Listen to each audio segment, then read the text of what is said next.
Welcome to Euroforum UG, where we address Ugandans from Europe, USA, Asia, Africa, Australia, and all over the globe. We share experiences, opinions, and expertise on current affairs, educative lifestyle, religion, and family matters. Follow, subscribe, and like our social media platforms: Facebook, YouTube, Instagram, and TikTok at Euroforum UG.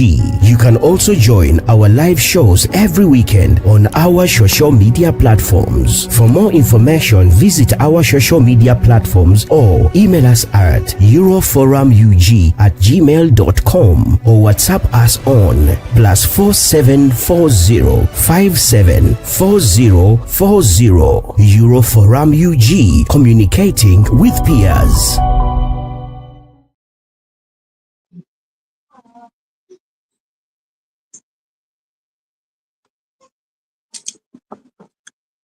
We greet you all. This is Moses Mugisha, your host on Euroforum.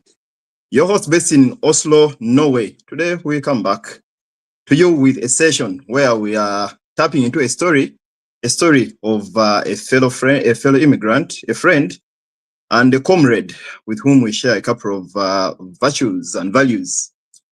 We are coming back with a show titled Integrating in a Foreign Land.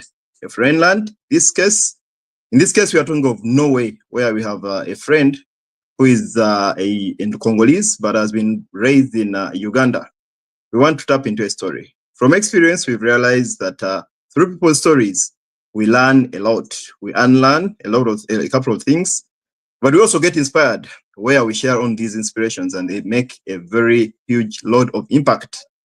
Alan Mufano, well known on TikTok with his popular voice, in his funny videos, where he has communicated a lot, though some people perceive him as being funny, others perceive him as being very educative. Mufano, Alan, Yakachadai, he'll stick. Those are his password expressions. Want to greet you all, welcome you back from the long week. A lot has happened. We understand that a lot we mean good things and challenging things, and we want to share a message of consolation and condolence to those who have lost loved ones, and celebrate with you who have successes to celebrate. Before we got on camera, Mufano just shared with me that yesterday was attending a wedding, and those are some of the celebrations we want to congratulate people on. Generally, there is a lot that has happened during the week, and for now, we basically just want to narrow this to share experiences from Mufano Alan on his journey in Norway. Mufano is known in a couple of umbrellas or courts, where he's a community servant. He's a go-to person, as many of you have seen him on social media, also in social spaces, where he's making enormous impact.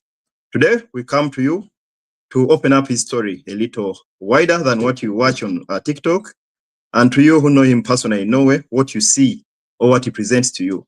We want him to speak directly from the horse's mouth, and of course, have you interact with him and engage with him to share a couple of experiences.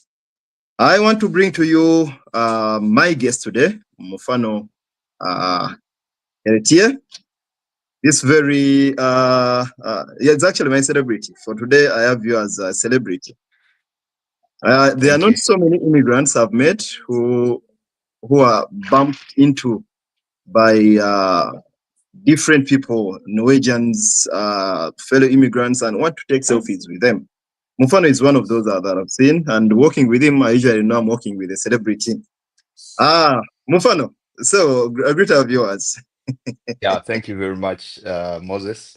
Alan is a nickname of mine, but otherwise my names are Mufano Heritier, and I'm very happy to be hosted by you today. So I'm delighted, and I'm waiting for you to grill me with all your questions. I will be sharing from my heart, and yeah, let's see how it goes. But I'm really excited to share my journey with you.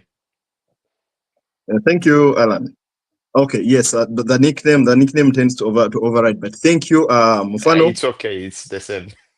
And yes, we know you as a very funny man on TikTok. I know there is a viewer who is very excited to see the other version of Mufano. Some people know you as a leader, others know you as a source of inspiration. But who do you know yourself as? Or who do you identify I know yourself myself as a child of God. as a child of God? That's all. Yes. Other things, it's okay. Yeah, I like to call myself, identify myself as a child of God. If people want, can call me comedian, funny, politician, a leader. That's very, very interesting. But I love to, yeah, to call myself a child of God because faith is a big part of me. Mm-hmm. What do you Yes. think your close friends know you as? I think my close friends think I am a believer. Actually, I think that I'm a believer with values, but also very funny. And I think they think that I can do a lot more than what I'm doing at the moment. So yeah, so there is untapped potential. That's what I see. So yeah, um, but I'm running. Yeah, I'm just living a life and enjoying myself, both through studies or through integration. Almost 5 years since I came to Norway, and so it has been a milestone because you know very well what I'm talking about. It's not easy to integrate in this country. I must say that when I was coming, I knew that I was leaving Uganda when it was like plus 28 degrees, and the day I was coming, it was almost minus 12 or minus 15. It was a very big, it was a shock of a lifetime. But coming from that side where I am very scared, the fear of the unknown, to the side where I am enjoying. I'm one of the few people, not to say that I always look forward towards the winter at the moment because I want to go skiing. It's a little Again, bit weird to say at the moment, but yeah, that's it for me. So, no, but I appreciate. I don't know what you really mean by saying at the moment, but from my side, I would perceive it because as being maybe. But what before what what do you say? What do you mean by at the moment anyway? at the moment, because it has been a journey. Before I came, like when I came, I never wanted the cold. I never wanted the winter. I never wanted to go out and do things, and just like very many of us do during winter, go to work, stay home. And for me now, at the moment, that like I said, it's the opposite. I want to try out different things, and I love the snow, I should say, and Oh, the I get you now. skiing, and yeah. I get you now. Mufano, I know you as one of the people who have a very wide viewership. You have a very wide following on TikTok. The last I checked, it was 65,000 and Mm. something something. I'm sure so many people have seen us advertise this show and are very eager to listen to you, to watch you, to pick whatever they are picking. But from you, why do you think someone should sit to watch this show? Well, I don't know. I hope maybe I could share something which is interesting. Um, Uh, yeah, thank you for always bringing up this show because we need to share our experiences. It's not me Mm. all the time. So you always have a different person. And when you hear from different perspectives, so you know that, yeah, maybe someone will say, okay, I can do this different. Or someone will say, yeah, well, I'm on the right track. Sharing knowledge and experience is one of the things that I really love to do. And so if someone wants to know something, it's about, yeah, just understanding from someone else's perspective and how things are moving. Um, at my level of integration, I would think I would be I at times I feel like it's slower than I could do, but when I receive feedback from people, they say that, wow, you've it's almost 5 years you've done this and this and this. Then I look back and say, okay, so that's a journey. And I like, okay, then it's interesting. So I hope someone could learn from my journey, from my experience. Yes, I'm glad that you as well. Even of course, me who hosted you definitely had very vivid reasons as to why I wanted you on the panel today. But I'm glad that you also feel that you definitely have something to share. Then we can sail on. Kiapili Karucha, I know this is Medi. He has already posted here is beyond. Yeah. Yes, So to our friends out there who are not living in Norway, I know a couple of phrases will be said here that are typical in Norwegian. We shall try to translate. But basically, this it's beyond is ice bear. a So polar bear. a polar bear. These are some of the phrases this gentleman is known for, and he has branded himself as one who has so much. I think for me, I perceive you as someone who knows exactly how to keep your people close. You give us what you think interests us and maybe relates with us. So Espion, definitely this one is following you on TikTok and is your fan. I want to invite you all out there in Norway and of course beyond borders to come and we interact. We are tapping into a story of a friend. He's Congolese by citizenship, but he has lived in in Uganda. For I understood that he has grown up in Uganda. We are yet to know how long, but he's currently living in Norway.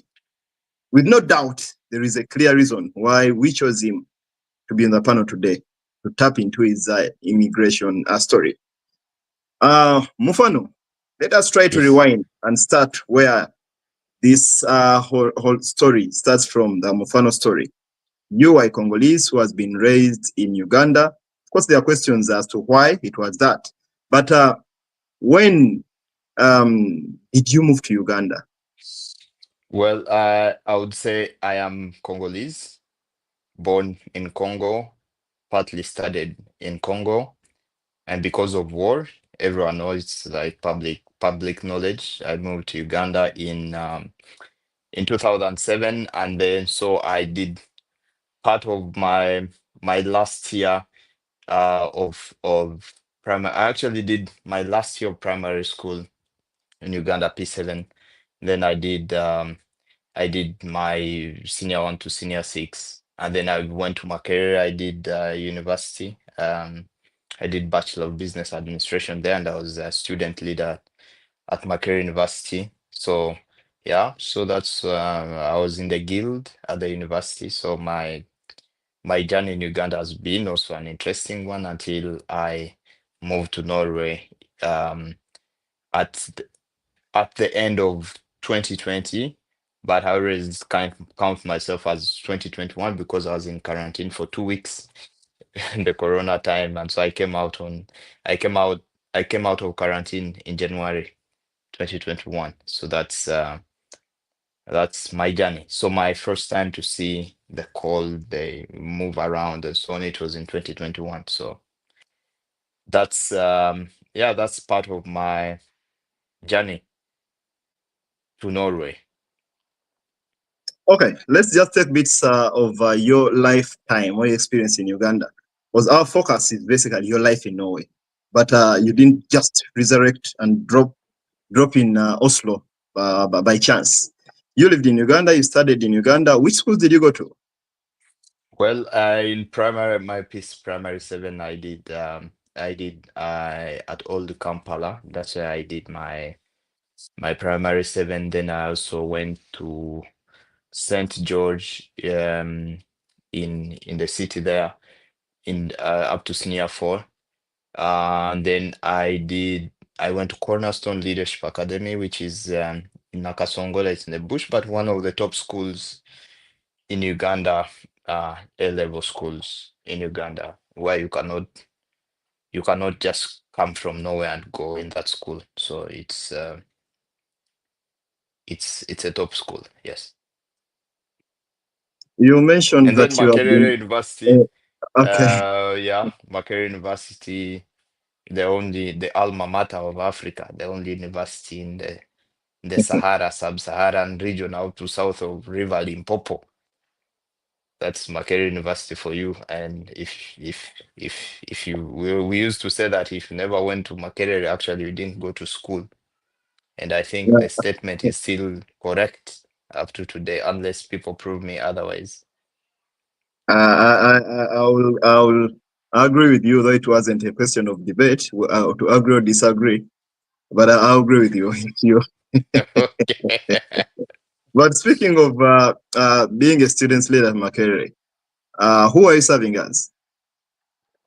Well, I served in different capacities in the guild. I lost my first election as the vice president in the School of Business, and then I won some other, and I was serving as the in charge of international relations, international affairs in the guild of Katerega, who is, I think, now is a city councillor in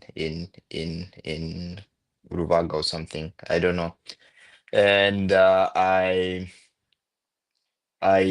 afterwards served as the Secretary General for the Electoral Commission that brought in the guild president then, Sam Pidja. Yeah, so I am quite. But the election happened when I was already in Norway, so I was the Secretary General who was serving digitally online.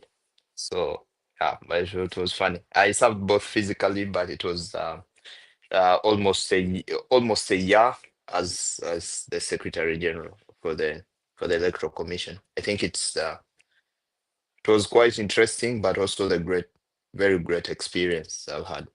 It's not just easy to organize the elections. Maybe you've seen and yeah.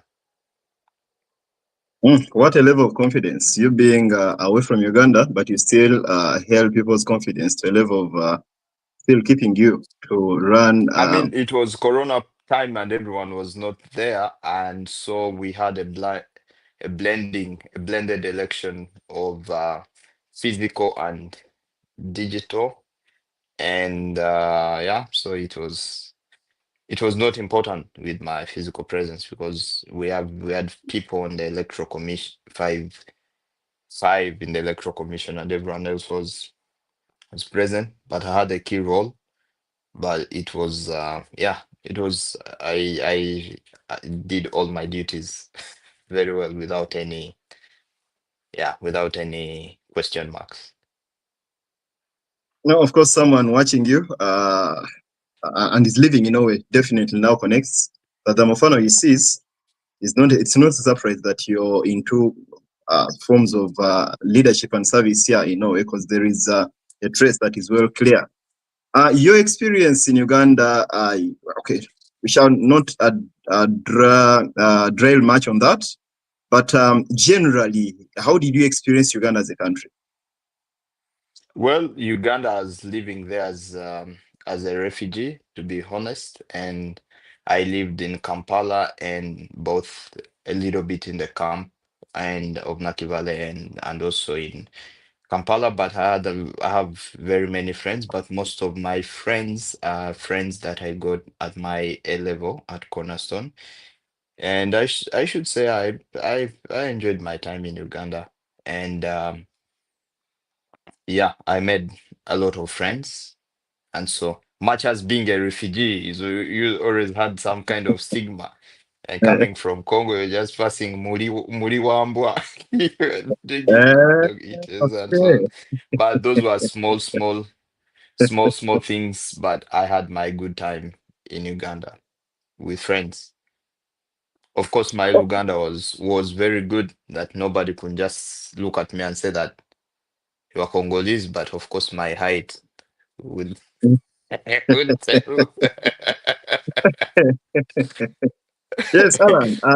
Yeah. Alan, okay, just before we run away from Uganda, because there is so much to share in Norway. Mm, My understanding of discrimination is that mm, it's something just around us. It's like oxygen in mm, humanity. It's something we can never avoid? Did you experience any forms of discrimination as a refugee in Uganda? Well, I must start with a lot of positive. I just have a lot of positive things to say about Uganda because it's a country which has accepted to take hundreds and thousands of refugees that need place to be. Um, Enormous generosity, and I think Ugandans are very welcoming.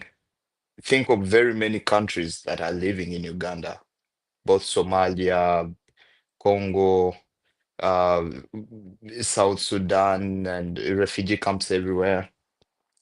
Of course, there are always those small things that, for example, when someone is experiencing poverty, they will say that, okay, I mean, life is hard, the houses are expensive, rent has gone high. It's because of all these refugees that we are having here that are in that are in the country. But that's very usual to say. But I mean, I didn't care so much whether I would call it discrimination or not, but at some point I would think so, but I'm very grateful for the opportunity I had to live in Norway and the peace, the safety that I had. In Uganda, it's a place where you can, yeah, no one wants to know. Like you live your life. You live your life. So it's like it's I freestyle. love, Unless I things love that. become very hard, like the border guys, Naimo Abakongo. Uh, But those small things. mm. Yeah. Yeah, yes. One last one. What was your proudest moment as Hmm? a Congolese living in Uganda? What was? Your proudest moment, your peak of Um, excitement. there are a lot of good things from starting school at Old Kampala without real shoes to being elected as a guild minister in Makerere University. I think that was very interesting. But I think the game changer for me is when I came into a school called Cornerstone Leadership Mm, Academy, where we lived as brothers and we had a pass if each from the north there is one person, from the west you can just come in that school by scholarship. So mm. you, even if you come with millions, you cannot get class in that. So I think the best thing that happened to me is being part of that school. That's the best Well, thing that happened to me because I got to learn a lot about leadership, but I was also humbled. Um, yeah, I was humbled and taught how to be a servant for others. that's very profound to hear, Mufano. You say, as we speak, there is so much life is full of positives and negatives. I'm glad that you Mm, have this 360 view of the life you've lived in Uganda. We shall ride on mm, to Norway because that's where we have so much to share. I see time is almost catching up with us. Back here in Norway, you've stated it clearly that you've been here for 5 years. I personally have worked with almost. you almost. I've worked with you. I've had you on a team serving Mm, with you in the Uganda Cranes Norway Committee as the secretary. I've interacted with you. I see you on social media. I have a vague picture of you. And today, I also want to know more about you from here. You came to Norway, you say 2021, 2020. Now, speak to me, Alan. Your time in Norway, your first 2 years in Norway, how was the experience? In short, well, yeah, well, you remember that for 2 years, in my first 2 years, you want to know? You yes, your remember first that year. in my very first year, you were part of the people who were celebrating my graduation of Makerere University, and I was in my first year. I did not have very many friends apart from people around. around me and you, your family, and other friends. So I would say my first 2 years was a year of so much learning, so much learning, because I even went to look for some internship or where I could work as a volunteer, and someone said that you have to go and learn Norwegian. So all my first 2 years, I used it for learning the language, and because I realized it's very key to know the language. So I used my first 2 years to learn the language, which could be an equivalent of a master's degree, if one could say. But I was almost trying to do a master's, but I realized that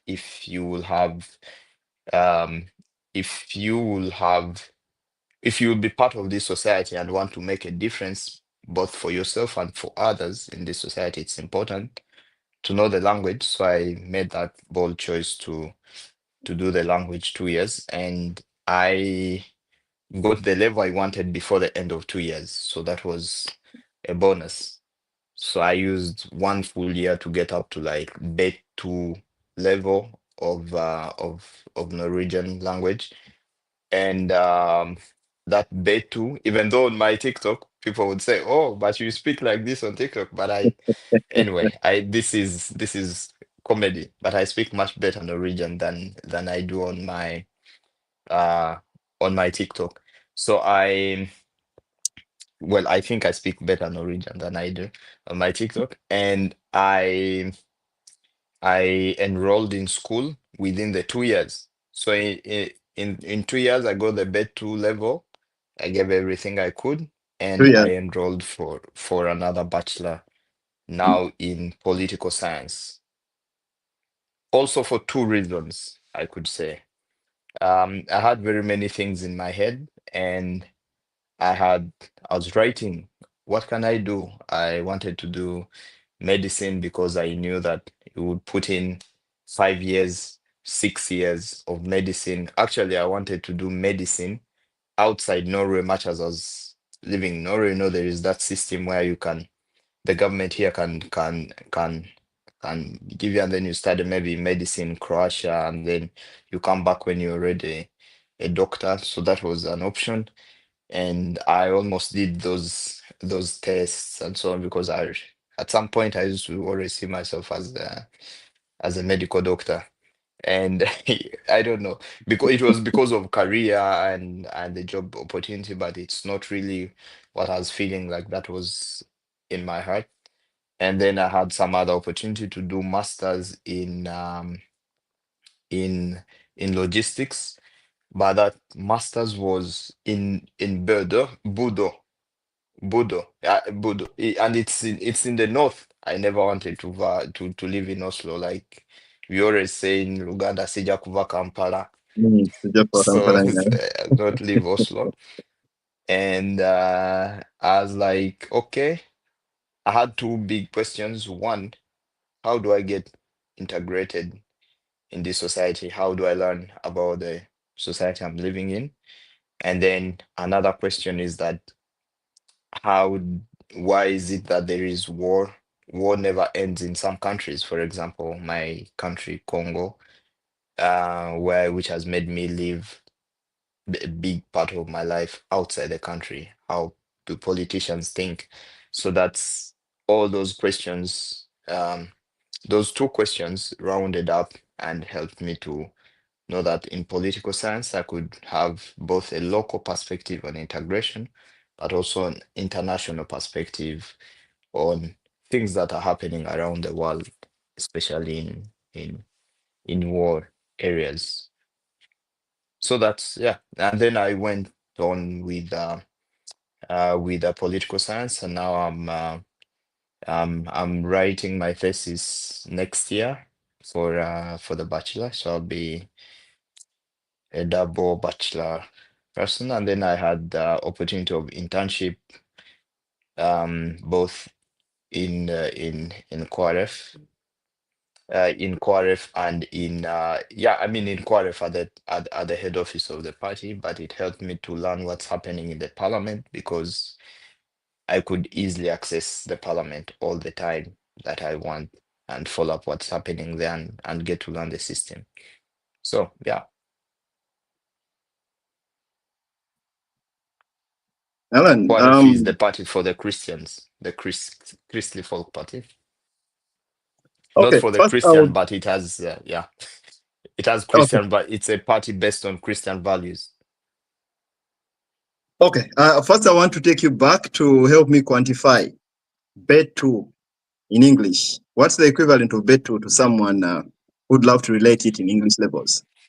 B2 is actually at the level we don't have. I don't know whether we have it, but it's a level at which they consider you can study very well at university level in a given language. That you can speak, you can write, you can listen, you can understand normally, and you can speak, and yeah, you can undertake studies in a foreign language. Okay. You say the way you sound, your story sounds like it's a 10-year story because you haven't even made 10 years. You're Yes. soon writing your thesis and you're speaking of Ye- soon 5 years. Yes. At when I relate with mine, I've also Mm, attained B2, but for me it mm, was close to 5 years. I don't know if mm. it has something to say about that I cannot quantify. Tutoir. But for me, it is very inspiring, regardless of the factors underlying it. It is very inspiring to see you progress this far, but also very curious and eager to tap into those why. I mean, how did this happen this fast? You've mentioned that you already, of course, someone mentioned the CORF. Maybe you will also open up more about that. Uh, just to pick interest in your speed in being able to now have acquired language in 2 years, being you're soon writing your thesis. You've said so much in a very short time, less than 5 years. What has been your strength, your anchors that have propelled you this fast? I think it's motivation. Um, I tend to say that I know or I knew what I wanted, and yeah, there is then motivation comes along, and I wanted to contribute. I don't want to just be the only one receiving. I want to Mm, contribute. And one day I was going for this. I would be like a volunteer at a place, an organization which I don't want to mention because it's international and I don't want to tarnish their image. Some lady just chased me and said, "Go. You cannot speak Norwegian. Go and learn the language. Go, go, go, go." go, go, And go. yeah, yeah, yeah. I went. I used some time to learn enough language that a coincidence happened that I met her boss, and her boss was like, "We want you to come and become a volunteer here." And her boss brought me in as a volunteer there, and the lady was like, "Oh, how did you come here?" And in 2 months, I would speak much, much better Norwegian than I would do. And such things give motivation to like, if you be honest, in Norway, even if you have your PhD and you don't know the language, useless. Unless you have PhD in something maybe scientific or engineer or something that you don't need to. I know professors who have professors and so on, and for as long as you don't know the language, especially social sciences and so on, you will be unemployed. That's assured. So language has been very key for me and motivation to know what I want. And I think after 6 months of volunteering, I got a job, like a permanent job in the municipality. And so many people, you take a lot of time. So it took me less than 2 years to get like a permanent job with that could yeah, with my bachelor that I studied. My bachelor from Akere University is like well accepted here, and I am working with it. And so I saw there is much more. I know I have this work job which is enough for me, which I'm contented with the salary, but there are things I don't understand about where I'm living, so I need to understand more. So I took this study, not because of the salary I will receive or any motivation, but because I want to understand the gaps that we have in the society and how it be part of contributing both locally and globally. Speaking of that permanent job you got in less than 2 years of your stay in Norway, Mm. how did you get in there? You definitely Well, know how hard it is to have yeah, these things in people, place, but you're talking of a permanent job in less than 2 years. yes, this I've seen people, many people. I mean, it's not, but it's very many people know how difficult to get this like a permanent, fast job in Norway is. It's to those who don't know, it's a job without an ending contract. It's you who gets tired and say, "Now I want to change. I want to change Mm. this job." And so I was doing my language studies, and then they take you where you will do practice. And so I I asked this person, find me a place where I'll have opportunity not to just do the work, but also to do the job. I mean, to have a job afterwards. And the place I got was like, I was very open. I was like, I hope I have opportunity for a job here. Here are my credentials. I gave a lot of papers, a lot of certificates that I've done before. I've done this, I was doing this, I gave all of them. And this guy got all of them and hit them on the table like this. No, okay? He's not going to read. He said, it's not about, I don't care about all these papers. Go and do the job. I was Mm. humbled. Yeah, because I was having this kind of hit. Hey, Africa, yeah, been a leader, I've been this, I've done this, I've had these positions, yeah,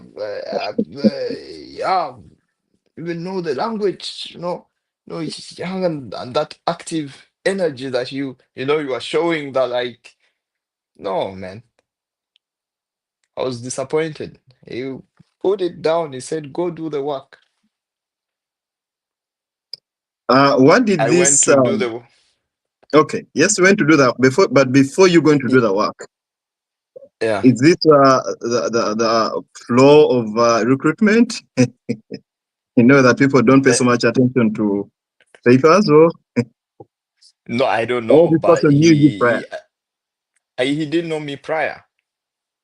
Mm, It was I was looking for a place to practice my language, but I told him I also want a job, and here are my credentials. I am well qualified, I said. And he said, well, I want you to do the job. These are the assignments, go do the job.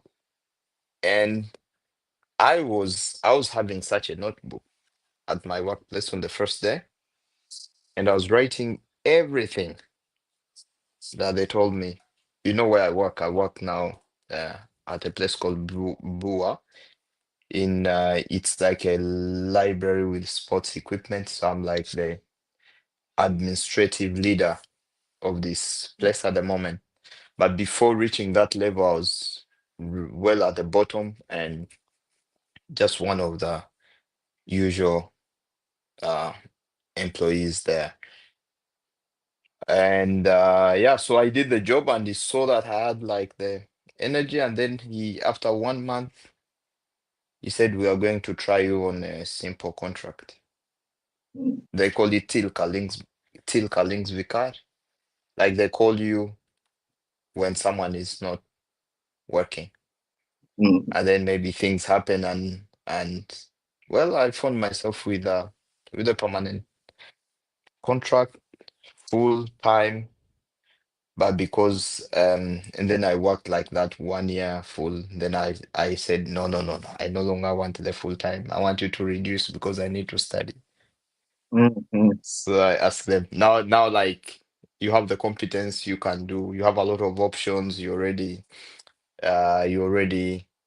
the moment you learn the language, you already have and you add in your Mm. competence come on board, then you can even other organizations will try to recruit you. They will give you job offers. I've received different job offers, and I said no, I'm very happy where I am. But that was not the story when I started. Mufano, I know you as a person with a very huge network, and through you, I've Mm, connected with so many people, including Gabriel Steven, who is mm, currently the municipality representative in Nachien. mm. And that's just one example of the so many.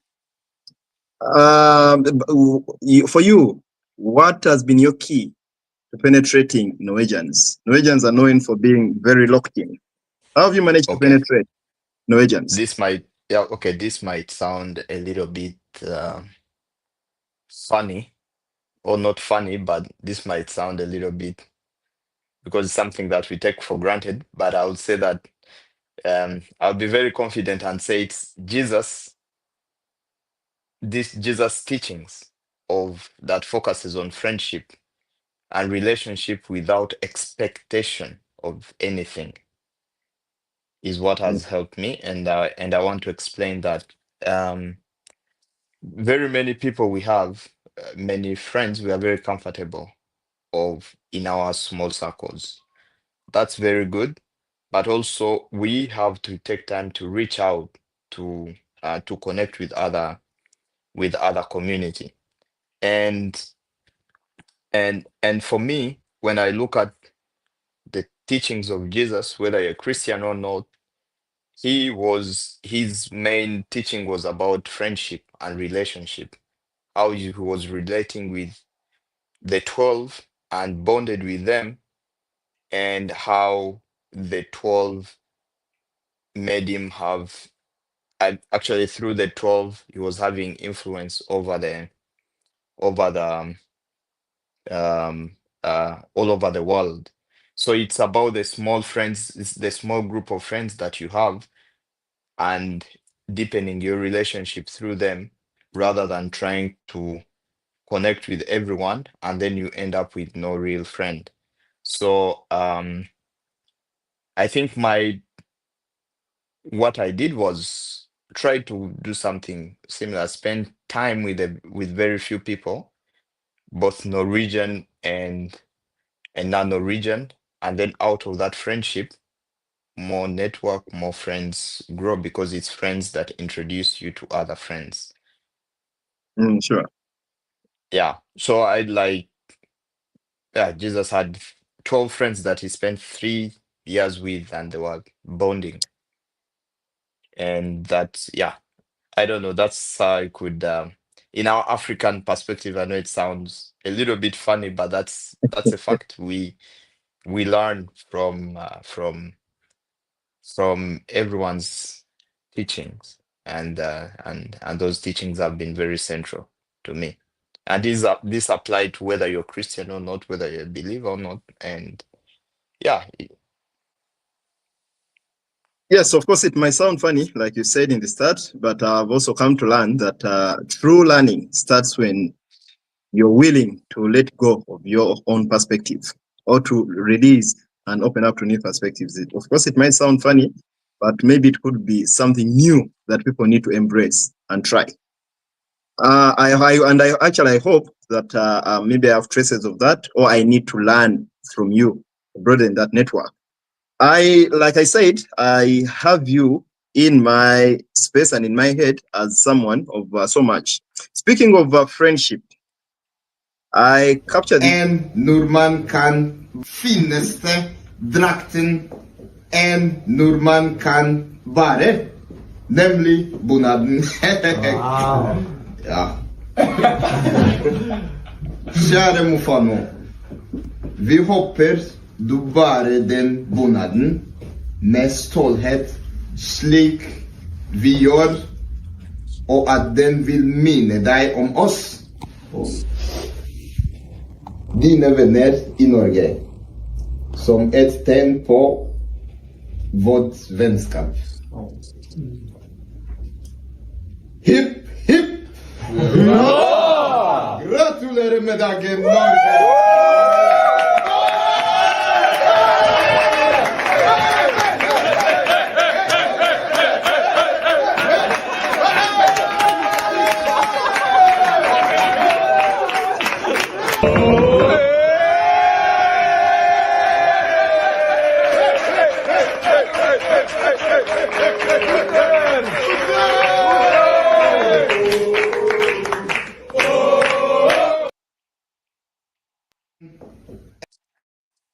Yes, Mufano. I Yes. definitely understand bits of that video, but I believe there are many who are watching us that don't really understand what it's about. Speak to me about that video. Well, this video is a video that it's a surprise that happened to me 2 years ago, and two and a half, 3 years ago maybe. You could say I'm struggling to read Norwegian. I was trying to read Norwegian, and the friends were surprising me.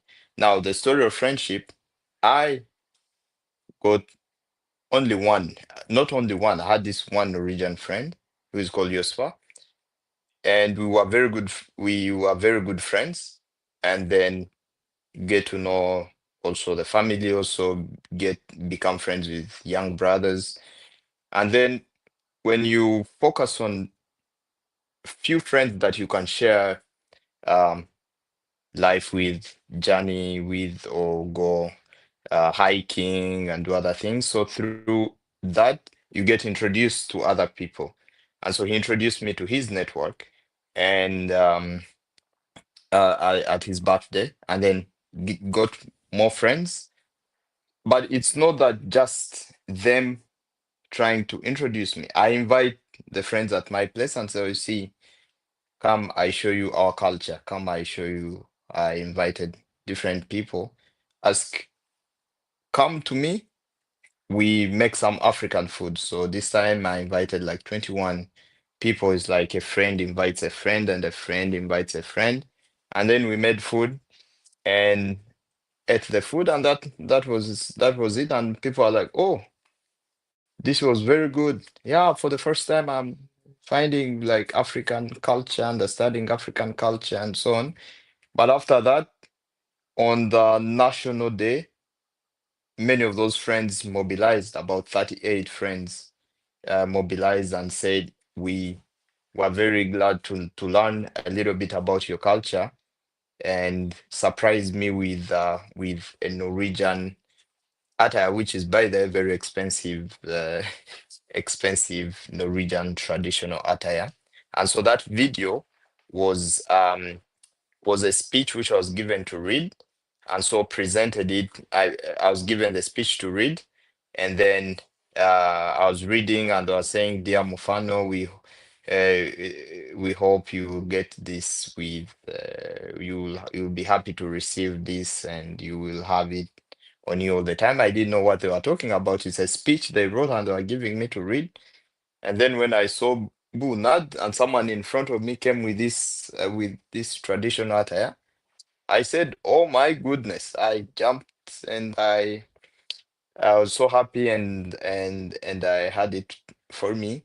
For me, it was like an indication you're welcome, and like um, uh, uh, friendship on both sides. We are sharing friendship, and are not just hanging around in my African circle, which am also happy to have, but also having something extra for people who are like the the Norwegian. So we need that, because the mistake that we do, I think, is that when you're an African, we are very comfortable in our own circles. We don't make a step to go and try different circles or the culture.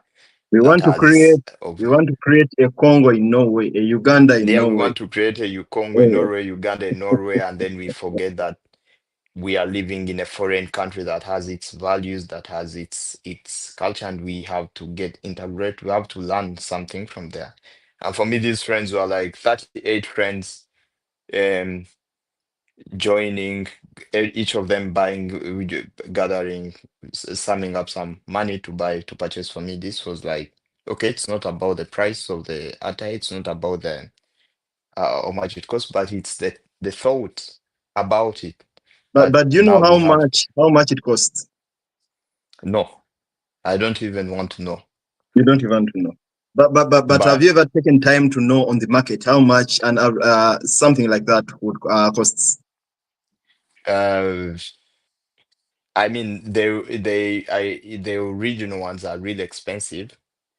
The original ones are like it costs like 50,000 Norwegian krona, but I don't think mine is that up to 50,000 Norwegian krona. I think mine is between 7 and 10,000 Norwegian krona. But if you put the shoes and other things, everything could go up to like 12, 10,000, between 10 and 15,000. But if you put it in Norwegian krona, in Ugandan money, that's a lot of money. That's No, like and of course that's the around, motive.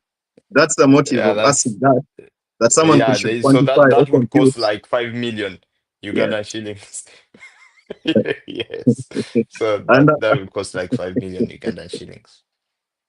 for the person I know And you, I definitely know that it's not about the price. But speaking of building network or social capital, I think it's important that you try to relate.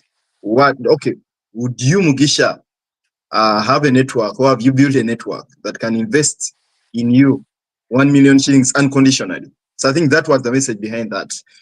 In the yeah, same accord. and about the Okay. network, I Yes. want to comment there Okay. Okay. because Eh, I'm very, I'm a little bit skeptical to the word network, because network is when um it's a connection with an expected outcome, but relationship is unconditional friendship without anything that's mm, mm, expected, and you are just friends because I'm not expecting them to give me this bunad. They are not expecting me to invite them for dinners. mm. And I would love to say to talk more about friendship than network. So it's to me that's it's a big difference. And when we, as for example, immigrants, we are networking because we are expecting something, but we want to show that we can be friends even without any expectations in our head. Yeah, not that network is a bad word, but it's like for me, I would prefer to use more of the friendship and relationship to make it. Mufano, I'm happy that you open up those your understanding of those two phrases, which I Mm, surely couldn't agree more. You see, mm, I think in my understanding of the way you open them up, it's a discussion between quantity and quality. Because yes. networks are actually all over. But what I pick from Mm, this, that quality space you create. And mm, that to me, of course, looking at inspirations, it's something to further consider. There is a picture pinned up there on the 17th of May this year. That's the National Day of May. On the one of the biggest newspapers in Norway had this on their cover page. yeah, so this is not one of the biggest, this is the biggest newspaper. It's VG. And this Okay, was I just wanted to be so sure that I don't give wrong statistics. That's why I said one of the biggest. Thank you for yeah, being so about that statistics. The biggest newspaper in Norway had this on their cover page. yes, Help me read this that and open up something on on, that. on this it says, how can I be? It means here I can be here, and or I can stay here. So this like on the national day, and in the morning I wake up like at 8 a.m. Before everything, I find myself on the front page, And then down there in small bits, there is like, for example, the princess and so on and so on. To me, it again comes back to friendship, because this is like the media picked interest in the video, where I was surprised with this attire that I'm having, and they wanted to write an article about it, about integration.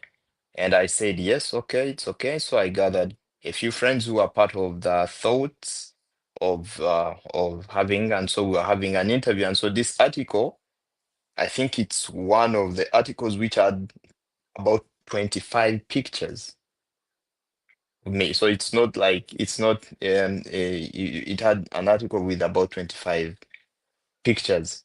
So it was a very humbling experience, but also not that it didn't make me think that I'm special, but it made me say that it made me think of a way that one can represent many others who are trying their best to integrate in this society.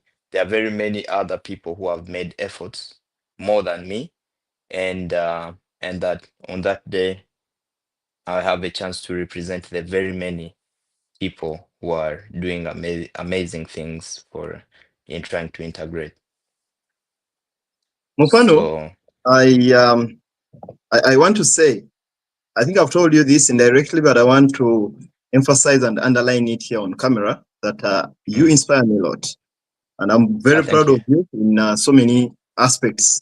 Like you said, on your graduation party, I think less than 6 months when you had just come to Norway, I'm one of those who gave speeches. And many other people gave speeches, and I believe those were packages, who were giving you packages, or were giving you a pep talk on how to survive in Norway. Today, many of us, we are tapping on your candle to light our candles in very many aspects. And to me, this speaks volumes of how important it is to each one pull one if you have the ability, because in the end, sometimes we end up being again pulled by those people we pulled. I have told a friend here that I left Uganda without entering the Ugandan parliament.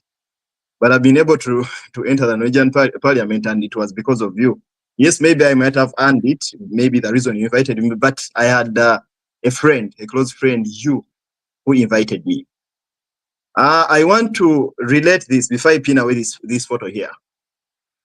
The Norwegian national anthem.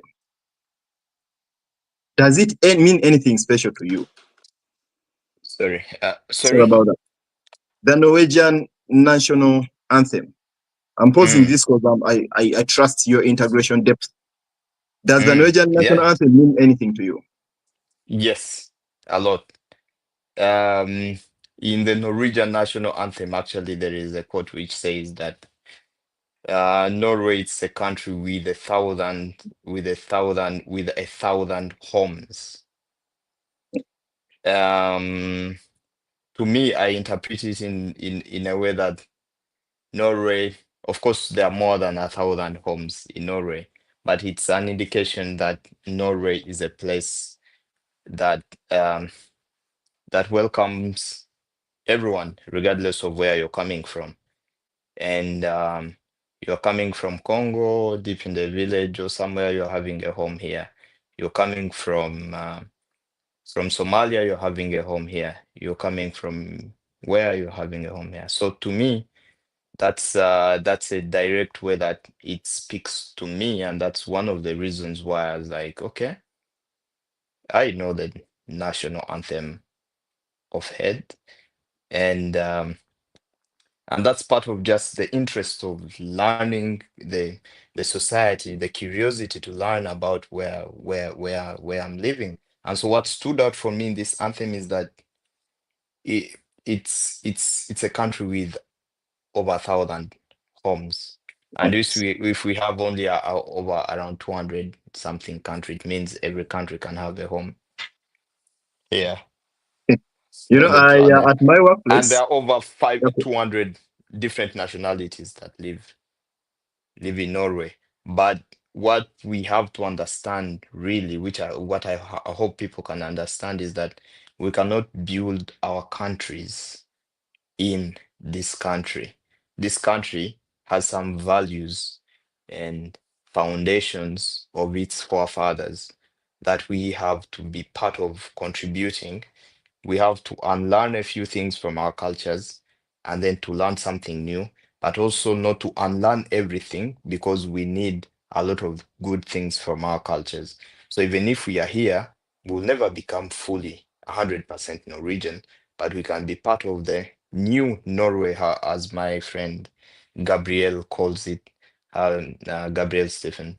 We can be part of the new Norway and the um, new culture that does not deviate from the vision of the forefathers of Norway. I need, for clarity and just for a record, and maybe Mm. learning for those who might pick interest. I want you to repeat the first parts of your last input, where you said we cannot build our countries in Yeah, Norway. so we have over 200 different nations living in Norway, and all of them have their own strong cultures from where they're coming from. For example, we have Uganda, we have Congo, we have Somalia, we have all these countries. All these countries um, they want to build their own small circles that are very concrete, and the Norwegians have their own circles, and so we have a polarized society where you they are the Norwegians, they are the natives. Of course, they understand their countries better. We are living here, but we cannot live here fully as we are living in Uganda or as we are living in Congo. Of we want to be part of the fellowship, of the big fellowship. How do we get counted? How? Because it's this country that will meet the different needs of the societies. So if we are not part of the tables where they're making decisions, how will our needs be catered for? For example, when people don't want to vote because they really don't care, they care much more what's happening in Uganda than what's happening here. It's not that people do not have to care because, for example, for me, I care so much about what's happening in Congo, but I'm also concerned about what is happening here because that's where Yep. I am at the moment. I've seen a lot of friends who came here and they always had in their mind I'll travel back in a year or two. Now they are old. They are thinking like if I knew that here is where I am, I would have done I would have lived a different life. So yeah, I don't want us to like my thought is that I'm not living one leg here and another leg outside. At the moment, here is where I am, and I'm giving it my all without forgetting where I come from, of course. But it's possible to understand this society, to integrate in this society without forgetting where I come from. And that's why there is a polarized debate when you see like the right wing parties doing very well. It's because everyone is seeing the immigrant community. They don't want to get involved. And it's supposed to be like a two-way thing. It's supposed to be stretch a hand, I stretch a hand. And we cannot keep blaming the Norwegian community that they are not doing anything when we are not getting out. We are comfortable in our small groups because it's people we know. We are scared of different cultures. How about we have many people who are bridge builders, who build the different communities like you're doing, Moses? You're not just hanging out with the Ugandan community, you're also hanging out with the Norwegian community, but also in this way you are a bridge builders. So we need more events or we need more friendships that are not just based on, for example, activities like lifelong friendship that are unconditional between the immigrant community and even ethnic Norwegians. Even the Norwegians themselves, they have to do better in trying to build friendship with immigrant communities. So I it's love a your two-way depth. thing. Yeah. I love your depth of reflection, and for me, this is why I make sure that I keep friends like you close. You know, when you rub shoulders with a big, you also become big. Well, I'll thank you come because back. I'm rubbing shoulders with you. We shall come back to this after a short break. But this is KORF, one of the political parties in Norway, where you subscribe. We shall come back to that. But for now, let's take a very, very short break. Sponsored by Mufano. Mufi for no Det gain. är en händelse som sker här på Kadatangen. Det är en händelse som sker här på Kadatangen. Politi har kört bilen olovlig. De parkerar olovlig. Ambulansen har kört olovlig. De parkerar olovlig. Folk kunde rädda livet. Det är helt otroligt. Det som sker att någon hoppar på 10 meter. De hoppar där 10 meter och de landar på ryggen. Det var ont och vi önskade dem god bedring. Det är helt otroligt. Jag själv kan inte stå med. Men det är farligt. Det är helt sykt. Jag kan inte svömma. Jag ska lära mig svömma så att jag kan hoppa och så. Det är helt sykt. Politi ska ta ansvar. Kanske de ska mista lappen för olovlig parkering. De ska mista lappen för olovlig parkering. Men lägevakt ska få hålla. De ska få hålla lappen. Det är helt sykt för de har räddat livet. Politi ska mista lappen. Det är helt otroligt. Det är helt sykt. De hoppar där på 10 meter och landar på ryggen. Det är helt sykt. Här nyheter finner du här direkt. Vi är direkt på Kadatanget. Det är helt otroligt.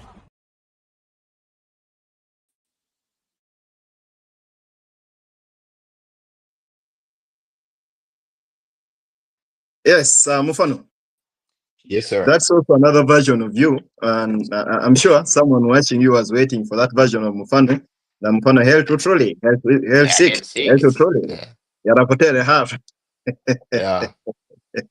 Okay, before we go that lane of Rapotere hard, held sick, held to trolley, I want us to go back to this photo here. That's KRF. You earlier hinted on this political party. I see a very active gentleman. You've actually pulled many of us into the lab of politics and Norwegian politics. But I want us to open up this.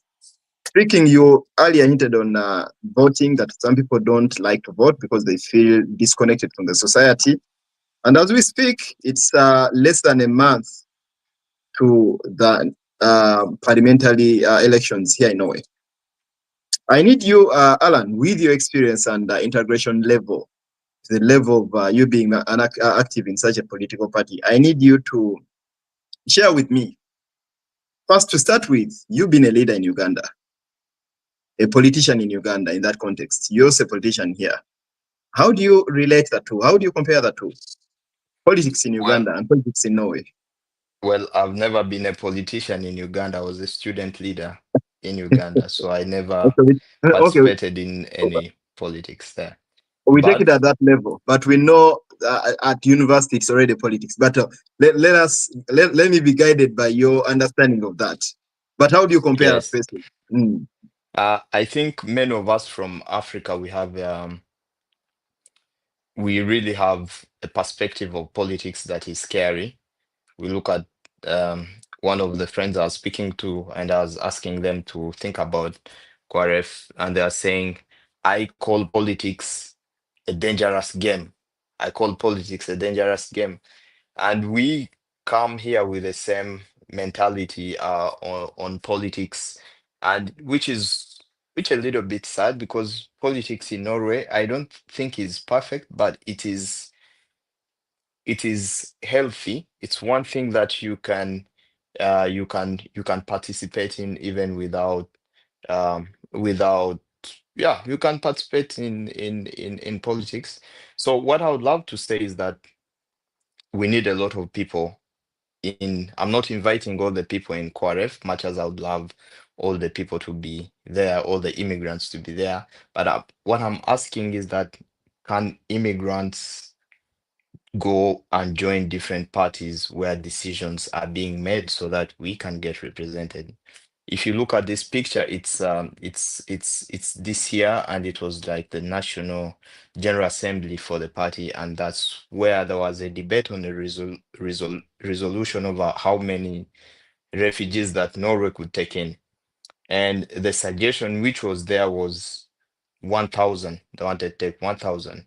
But according to our party foundations or standards, our party has never given a suggestion for a number which is less than that of the UN has recommended Norway to take in.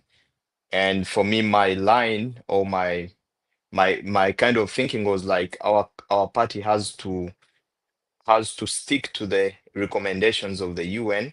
And then there was another side which wanted a lower number, like 1,000. And this time the UN had suggested 5,000.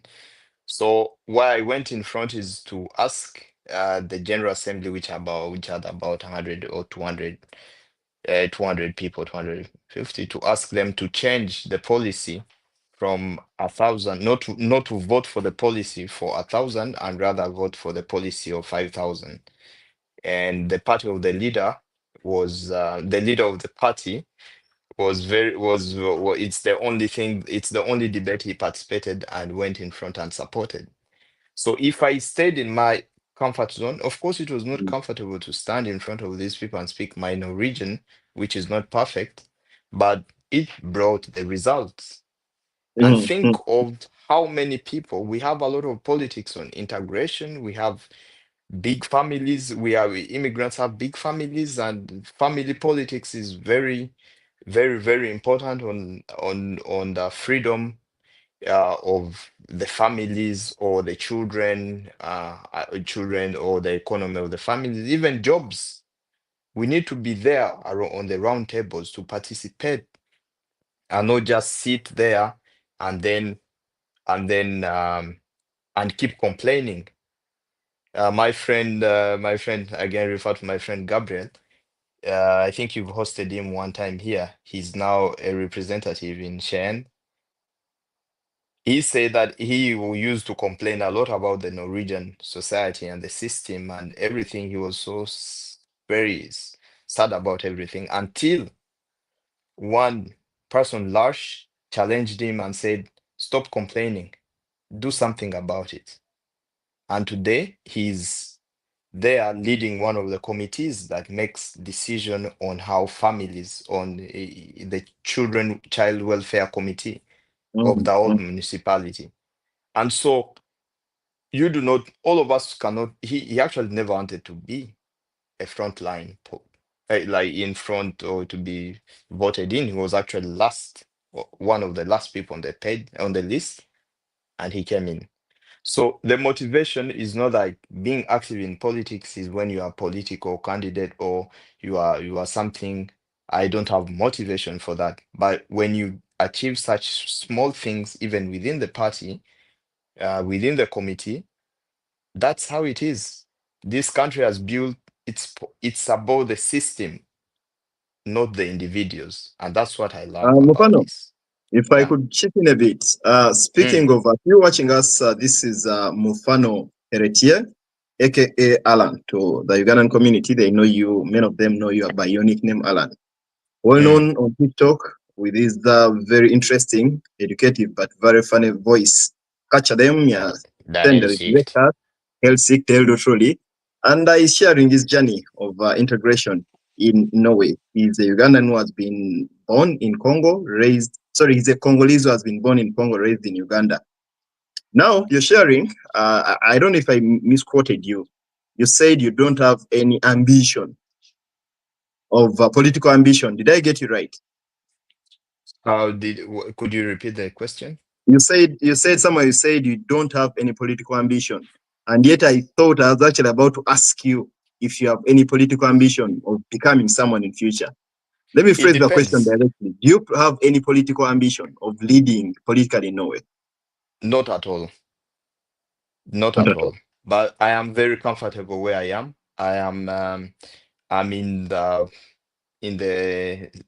on the board in Oslo, where I am where decisions are made. So I don't need to be the front line frontline commander, it is called. But Uh, for as long as things are for as long as things are being done in a way that is inclusive, I don't need to be a frontline politician, as why? to say, because I'm comfortable with my TikTok, and contributions are actually not made by those people who are standing in front. Contributions are made by people who sit on the board and discuss the politics. I was sitting on the board for international relations for QRF, and I was part of the group that came with a suggestion for how the international politics for QRF will look like in the next 4 years. And there I have 1 or 2 sentences that made it to be part of the program. And this is a big thing because that my bigger interest in the international was about the war, for example, in Congo, that Norway would be part of condemning illegal mineral um, stealing or mineral mining in Congo, but also be part of condemning um, offenses of rape and so on. So those are my contributions, for example. And I could look back and say that this is a contribution that I've made, which is part of the program. And once it's part of the program, the party has a mandate of sticking to that program. So why do I need to be a frontline politician when already the politics is already there? There must be a special reason, but otherwise, I think I am making a difference. And many other people think like to be active in politics, you have to be like that the candidate and what. And here you can be on the list, but you don't need necessarily to go in to just show that, yeah, you can be a member of the party, and then you are attending the meetings and come with suggestions. And many of our immigrants, we have a different perspective. We already think like it's the big parties that are winning, it's the big parties that are having influence. In Norway, it's different. Even small parties make a big difference because it's a coalition government. There is no Hoire without QRF. There is no Okay. Arbeiderparti I was without Center Party. I was about to serve my curiosity. Pose a question about that because when you tell me there is no Hoire without QRF, okay, was that It could be there, but every party is independent in a way, but every party needs each other. Because, for example, we have, I think, 169 seats in the parliament. And for you to have the prime minister, you need to have the majority. One party cannot have 85 members of parliament. It's impossible. So in the last polls, if, for example, Hoire has 26, or for example, Arbeiter Party has 30 or 40, they would need to work with other parties so that they can reach the majority. The same for Hoire. And so then you find a party which is like QRF has, for example, if it makes it over 4%, it will have like 8 members of parliament.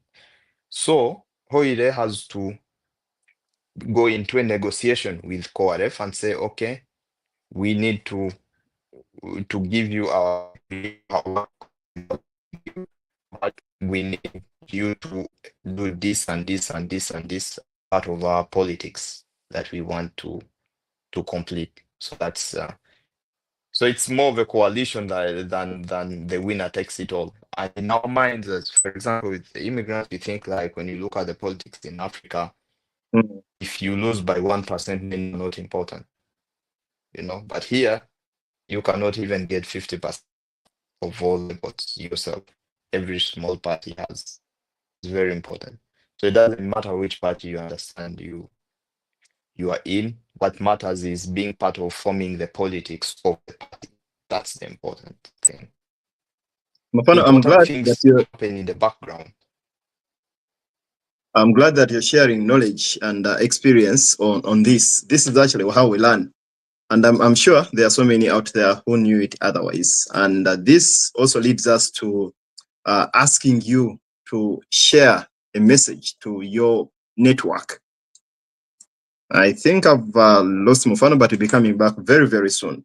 I want to commend you all, our beloved viewers. Thank you for taking off time. Thank you for always tuning in. And thank you for interacting. I see many people here drop comments and interactions during our live shows. Thank you so much. Mufano is our special guest today, speaking and sharing experiences. And of course, knowledge he has acquired in his space he has attained in Norway.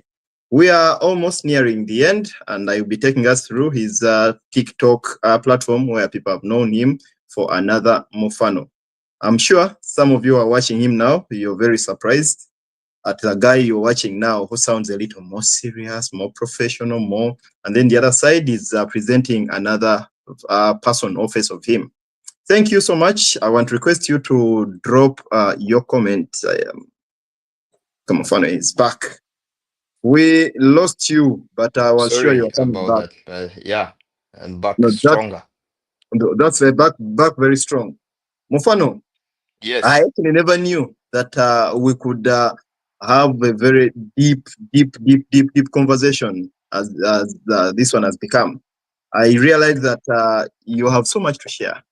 You're a very intelligent man, Mufano. And I was planning to have you as my assistant in a certain organization, but I'm scared to keep you close. You might take me. I promise I'll not. I'll only be your assistant and stop at that. If you promise. Yes, our dear viewers, we are almost getting to the end. I want to greet you, Chapili Karucha, Medi, Samuel Murunji. That's a very regular viewer on Eurofram. Is sharing some. How does it balance his academic pursuits with the social political realities? Personally, like contributions within matters of Congo, and does he try to perceive, or does he think his studies can contribute to positive changes in DR Congo? That one, I know, I see your body language already speaks it all, that you have a basket of knowledge to live on that. That question will be responded to later on. Keep it in your minds. Nsero Hozahara, I want to greet you and thank you so much. Let me pin the question here for others to digest it as well. Nsero Hozahara, my children are so happy to meet him because they follow him on TikTok. Yes, now that bit there is another section of your viewers who are waiting for that part. But before we cross over to TikTok, I need you to leave a word to your friends, but also your network as you defined it, regarding the forthcoming elections in Norway. Well, as you know, it's public knowledge that I subscribe to the Christian Democratic Party, and if you have the opportunity, I ask you to go and give us your vote. But most importantly, use your vote. To whoever you vote, use your vote. We have 50% of immigrants don't vote. That's dramatic. But 100% of immigrants are complaining that things are not good. And here, your vote can make a difference. It's not like in our place where you vote and it makes no sense. But here, every vote makes a difference because it determines who will be in the Norwegian parliament in the next 4 years, what kind of politics will be happening, and things happen effectively. If they have said these things will happen, they will happen. And so if you sit home and you're not using your vote, so it's up to you. For me, I have no voting rights at the moment, but I am part of encouraging people to try and go out and vote. And so yeah, so I ask people to go and vote. Thank you, Mufano. Now I need us to use this time to cross over to the long-awaited version of Mufano. How about this question that have been asked? No, that question, I need also others to digest it. It will come after the other version of Mufano. for Okay. people to just relax a bit, because I know there are those who are now finding this like we are speaking Greek, politics, you're analyzing politics here and there. But just one last one before you cross over to the other version of Mufano. You said you don't have voting rights. I need to give you time to open up this to a foreigner, an immigrant. What you mean by that? Because someone would think you already have voting rights. What do you mean by that? In Norway, you don't need to be a Norwegian to be, unlike in Uganda, you to, for example, be a significant member of a party, you need to be a Ugandan. Same in Congo, but in Norway, I don't need to have a Norwegian nationality to be active in the political parties, in the politics of Norway, in the political parties. Of course, I'll not vote, but I am already considered as a member of this society. I may not vote on the national elections, these ones which coming, but in the local elections, I vote. After 3 years in Norway, you can vote on the local election. Local elections happen, it's when they are voting the city council members and the different the local level election, the city councils and so on. So you can vote, but at the parliament you need to have the citizenship, which I don't have yet, but it's almost there. So it's not a problem. It's not nothing for me to worry about at the moment. Okay, we cross over. Thank you for clearing that. We now cross over to the other Mufano with a very short break. And of course, this short break ushers us into the Mufano. Det är en händelse som sker här på Kadatangen. Det är en händelse som sker här på Kadatangen. Politi har kört bilen olovlig. De parkerar olovlig. Ambulansen har kört olovlig. De parkerar olovlig. Folk kunde rädda livet. Det är helt otroligt. Det som sker att någon hoppar på 10 meter. De hoppar där 10 meter och de landar på ryggen. Det var ont och vi önskade dem god bedring. Det är helt otroligt. Jag själv kan inte stå med. Men det är farligt. Det är helt sykt. Jag kan inte svömma. Jag ska lära mig att svömma så att jag kan hoppa och så. Det är helt sykt. Politi ska ta ansvar. Kanske de ska mista lappen för olovlig parkering. De ska mista lappen för olovlig parkering. Men lägevakt ska få hålla det. De ska få hålla lappen. Det är helt sykt för de har räddat livet. Politi ska mista lappen. Det är helt otroligt. Det är helt sykt. De hoppar där på 10 meter och landar på ryggen. Det är helt sykt. Här nyheter finner du här direkt. Vi är direkt på Kadatanget. Det är helt otroligt. Okay, helt sick, helt truly. Speak to me, Mufano. Why the choice of that voice? Sorry, let me just fix something Okay. here. So small. It's my voice, so it's not another version of me. It is me. But just when I thought it's interesting to just like, I don't know. It's me. I just speak like that. I can change and start speaking like this, and then when I'm speaking like this in Norwegian, it sounds very funny. But when it's a choice of words, because in Norwegian I'll speak like på norsk så kan jeg snakke sånn, slik at folk kan forstå det jeg mener. Og jeg sier det er helt sykt på grunn av en nisebjørn. Det er helt utrolig. Og det er mange som tror det er veldig morsomt. Det er helt sykt. So it's still me, my voice, I just changed the voice. And Yes. and Yes, many I know people who it's your see voice, me but on why? TikTok, why? Yeah, why? It's a difficult question to answer. Why do I use this voice and not the other one? Because You see, okay.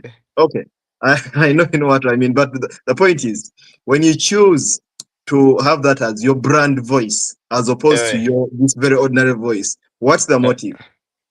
The motive is, it sounds more funny.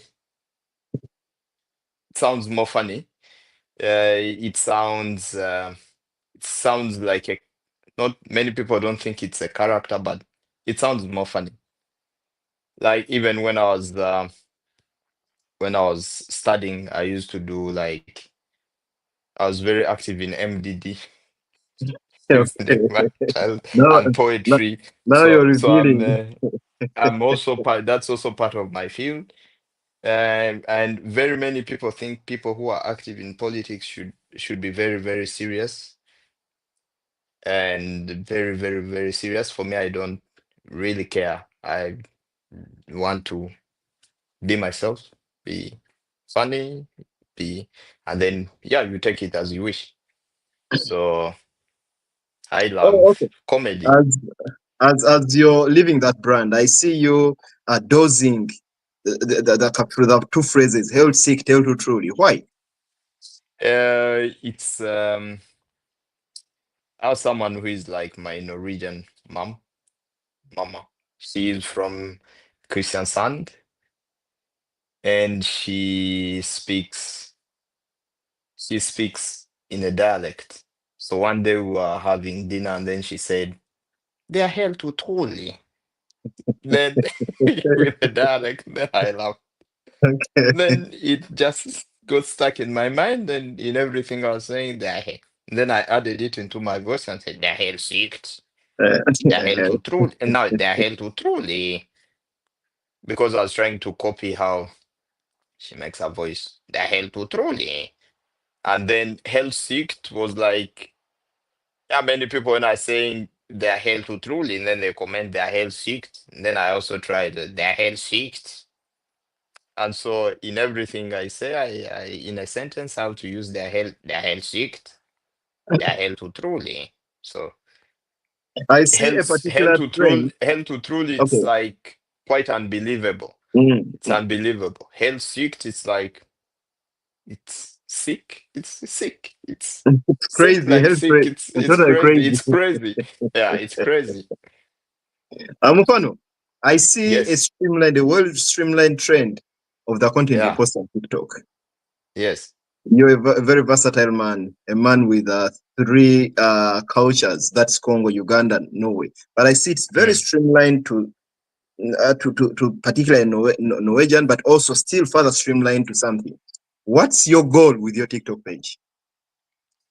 Well, at the start, so I was not having any clear reason for TikTok actually, because I thought it was funny to just put out this video where I was surprised with this attire, and then it went viral. Then I got a thought on like, because there is a lot of stigma around immigrants who do not want to integrate. So I was like, okay, I'll be the sacrifice and try to represent very many other immigrants who are doing an effort to be integrated in the Norwegian society. So I was like, okay, let me be that sacrifice, the sacrificial lamb on behalf of very many others who are putting an everyday effort that's not noticed. That yeah, we are also here. We are not just staying. We are learning the culture. We are doing things, and I said, okay. I started with skiing, and I did a lot of skiing. I was competing with one of the best skiers. Not one of the best skiers in the world is called Big Krud. I Not remember a video competing like I was. I remember a video where you beat him. Yes, I beat him in quotes because yeah, not in quotes, but I actually No, you beat beat him. him. You beat him. Yes, I Well, let's beat back him. speak. I beat him. And yeah, so yeah, I beat him. And so I try to show different things that I'm doing, but mainly it was skiing and through my work, so I can do a lot of uh leisure activities like going for hikes, going skiing, football, and learning the language. And so other things were like addition, additional. So the voice actually came afterwards. My first video did not have this voice. My first videos had this Yes. sound I'm Now, Mufano, having. I would love us Yeah. to land this show. I want us to wind up this show, but I want us Mm, to have a very precisely communicative ending. I know there is so mm, much that people would love to go back to in this 1.5 hours, but I have these very specific questions. When we sum up your life, mm, you, in my view, you're one of the very few immigrants who have made it. My definition of made it might differ from mm, person to person, but in that facet, in just less than 5 years, there is a lot that has happened. mm. You told me where your strength is, and maybe later on you tell us where the challenges have been. But do you feel the space you own in Norway, have you earned it, or you feel lucky or privileged to be having residence in Norway? Well, I don't feel lucky. I feel like um, I make a positive contribution to this society. I feel like I'm not in a position where to say, oh, I'm needed or stackash. I feel like I have something positive I'm doing for the society. I am an example. Very many people who are putting an effort. You'd call me like the one who's made it, but in my view, I'm like just an example of very many other people who are working hard every day and doing something for this society.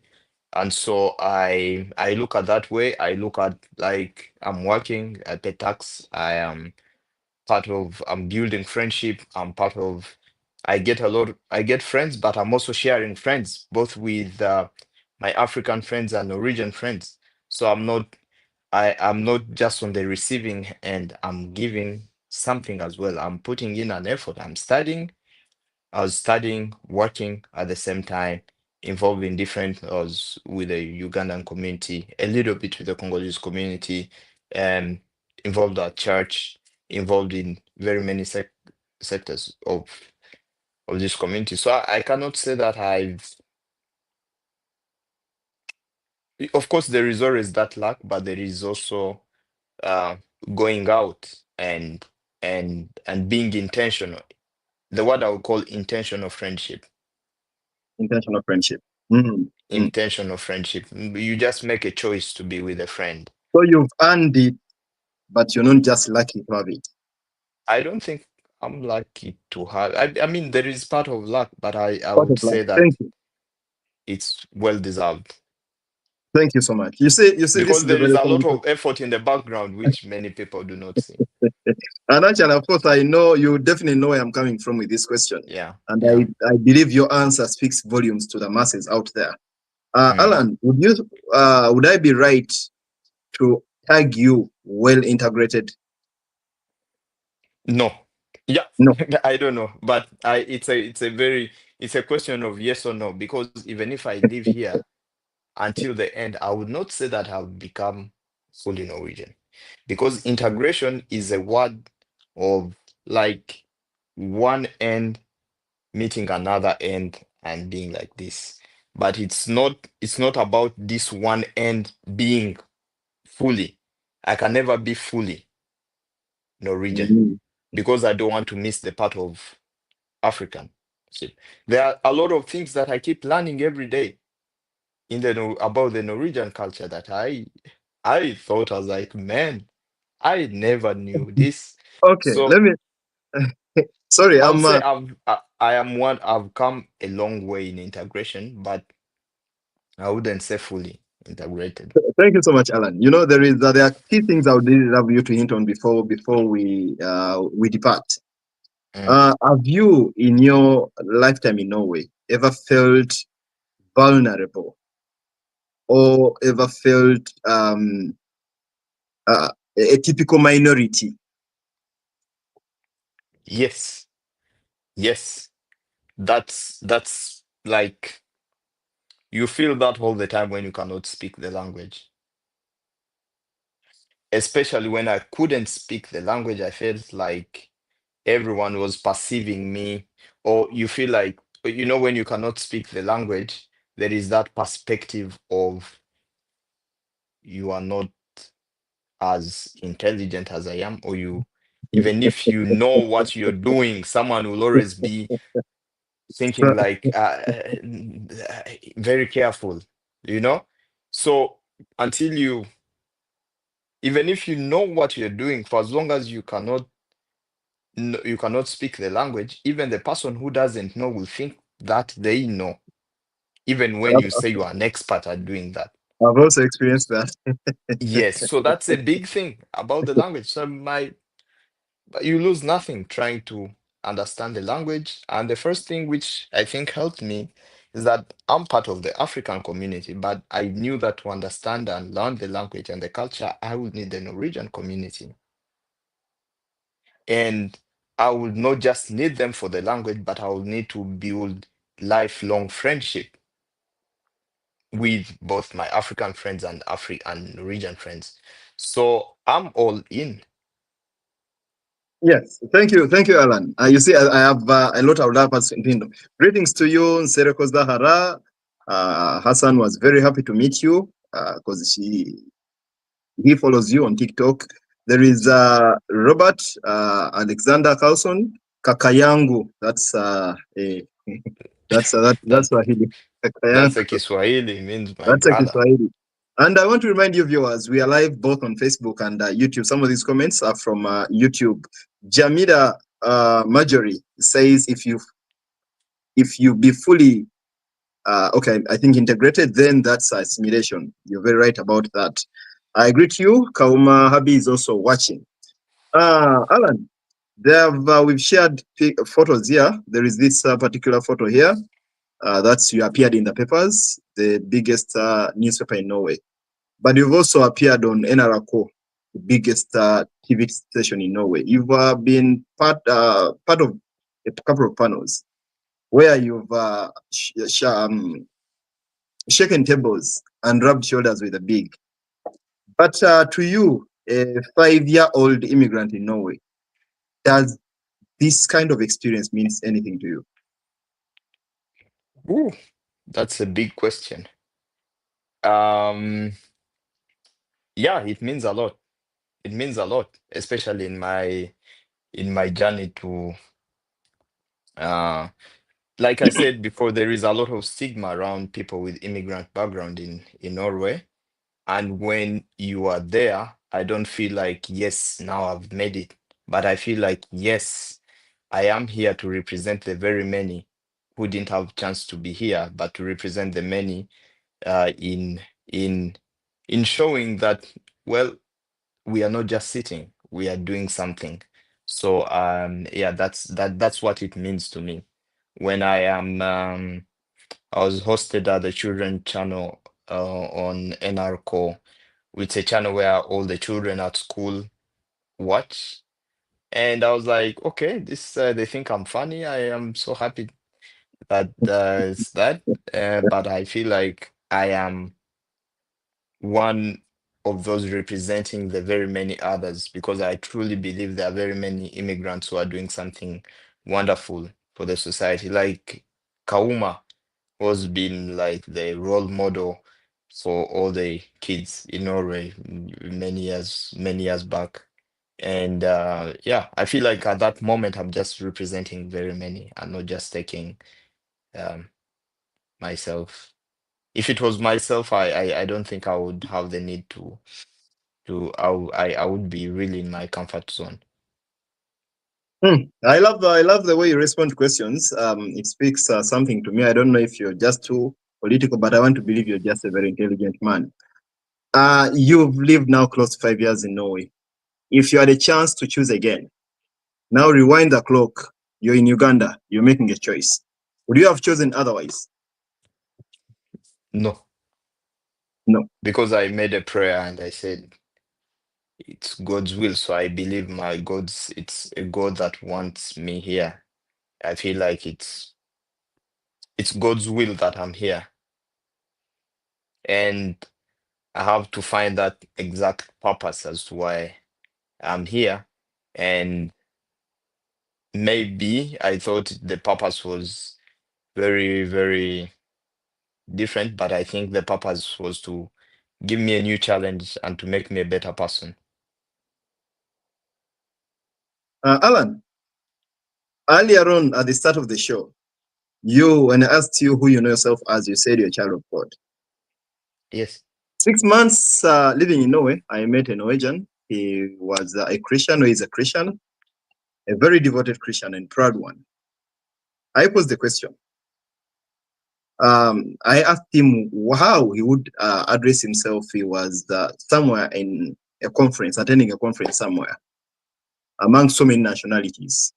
You are a Norwegian, one of the richest and safest countries in the world, but you're also a Christian. And maybe you're an engineer with a very huge academic profile. As for you, you've attended several conferences. I've seen you in Germany, Netherlands, all over the world. If you're to introduce yourself by just one identity, you are living in Norway, a very rich country and very safe, but you're a son of God and you have a huge profile somewhere. Who are you in just one phrase? I don't think there is anything better than being a child of God. Okay, thank you, Sebo. I don't think there is anything better for No, sure. no. I just wanted Yeah. just to be pure, just for a record, and also to again learn from you. Like we said, we are learning, relearning, and getting inspired. Mm. Yes. Now speaking as Actually, I would okay, say something about it okay, because go ahead, for go me, ahead. the titles mean nothing to me, Okay. and I don't really care about how many titles. We become very big when we have a few titles here and there. And to me, when you've achieved a little success, which is there, you feel like, oh, Kati, I've made it. But I feel like all that thing doesn't make anything to me. I feel much more that I'm a child of God in a country which is being less and less and less religious. It's very important for me to have that faith as my guiding compass. Yes, I'm glad. I'm glad to again pick that thought from you. Jamila adds a comment here. We, the immigrant community, are so proud of you. Just so you know, Mufano. Mufano, I'm Thank you, not sure, Jamila. but for me, I've experienced people who feel discriminated. Mm. But I've also experienced people who are discriminated. In your opinion, what is more fatal, to be discriminated and to feel discriminated? I think to feel discriminated, Right. it's dangerous because I have experienced discrimination. Like if you read again in the same newspaper in Vege, before they wrote about this, I had an article which was written about discrimination. And this article was like, I think one of my video, um, one of my videos on TikTok, many of my videos had different comments, and this newspaper used to think, and it was like kind of an indirect way of saying of being discriminated or being they were being racist, to put it just very, very clear.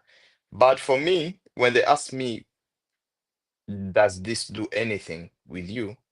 I was like, no, I am it doesn't have it doesn't make me feel anything bad, but I'm worried about the future because I don't feel the pain because I'm safe in who I am, that I'm created as a child of God, perfect, and I know how much effort I'm putting in and contributing in the society and so on. So all these comments make no sense to me.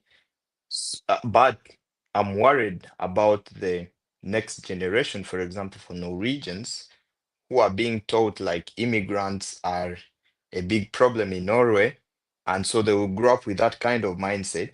And if we have, for example, our future children or something, they may not have the same strength that we have to resist or to not take it in what they are told. That's my worry. So it's more of how you feel than how you than how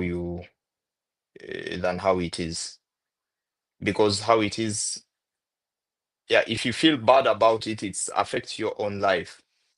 Mm, mm, mm, mm, mm, mm. But if you don't take it in, speak about it, and yeah, because why is it their discrimination? They want you to feel it, and if you're not feeling it, so it's not entering. Eh. There is nowhere. There is nowhere.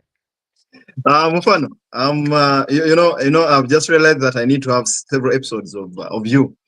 Yeah, I think you've been kind of camouflaging in my one-on-one yeah, contact with you because I'm experiencing a whole different person here. I didn't think this yeah. interview kind of ran out of hand, but I feel you have so much to deliver, and I feel very uncomfortable to cut you off. But again, you have to keep within the realm of the planned time. You've met several big figures at different levels, high profile, ordinary people, and people who have no tags anyway. Have you learned any particular values from the high profile people you've met in Norway? Yes, I would say the word camouflaging is Hmm? it's a different one, but No, no, no. Of course. I just don't think like we've spent time to have a deep conversation about perspective like we are doing at the moment. But I think I've met different people, um, and what I've learned is that humility will take you far. Mm. For example, Daginge, when we are playing football, he comes riding a bicycle. This has been a minister of development, my friend. He would come with convoys. Mm. If it was in Africa, he comes on a bicycle. We have a friend who is Lash, who is very selfless. Lashris, I think you know him.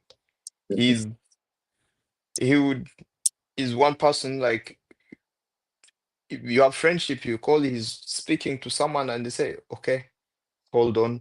Yeah, he picks your call and is like, well, I was actually on a call with maybe some other hierarchy person.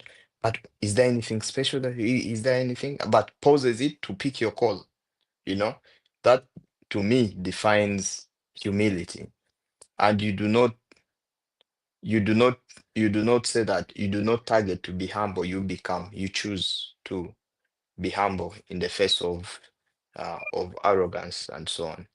So yeah, I think humility is a big thing, and just making friendship without expectations is also very key because once someone knows that because once you make friendship because you expect something, then it ceases to become friendship because this other person does not see value in the friendship. They just see that a person who wants to there is Transact. nothing Mm. transact, Yeah. and that's very dangerous to very many, for example, immigrants who want to just make friendship with people because they want to have a easier life or yeah, we are, I think like as an immigrant community we have to focus on building friendship with people of other background without expecting anything from them and just build like lifelong friendship. I love tapping into such perspective because that's when and how we get to learn.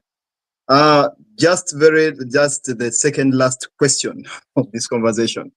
Mufano, where do you see yourself in the next 10 years?